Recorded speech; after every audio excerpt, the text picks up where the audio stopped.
এখন বাঙালিদের একটাই কাল, যা হলো বর্ষাকাল। এই 12 মাসি বর্ষা মাথায় নিয়েই নদী, নালা, পাহাড়, পর্বত, জঙ্গল সব পেরিয়ে চলে যেতে হলো মামাবাড়ি। উফ, আবার কুকুর ডাকছে। যাই হোক, এই মামাবাড়িতে যাওয়ার একটাই কারণ যে সবার বড় দিদির জন্মদিন। এই অতিরিক্ত ভাই বোন হয়ে গেলে পান থেকে চুন খসলেও দোষের হয়। কি বুঝলে? না বুঝলেই ভালো। যাই হোক, তো আমরা ওকে অবাক করে দেওয়ার জন্য আমাদের দল বল নিয়ে পৌঁছে গেলাম যুদ্ধে। সেখানে যুদ্ধের প্রস্তুতি শেষ করেই প্রতিদ্বন্দ্বীর আগমন হলো। আর সেই আগমনটা কিন্তু দেখার মতো, তোমাদের পুরোটা দেখতে হবে কিন্তু।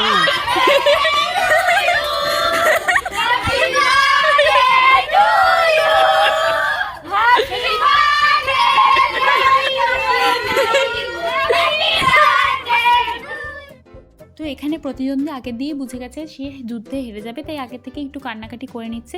তো আমরা যোদ্ধারা সবাই তাকেই মুন্ডপাত করার জন্য বসিয়ে নিলাম নিচে। তার মুন্ডপাত করব আমরা এখন।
ঘোড়া ঘুরিয়ে ঘোড়া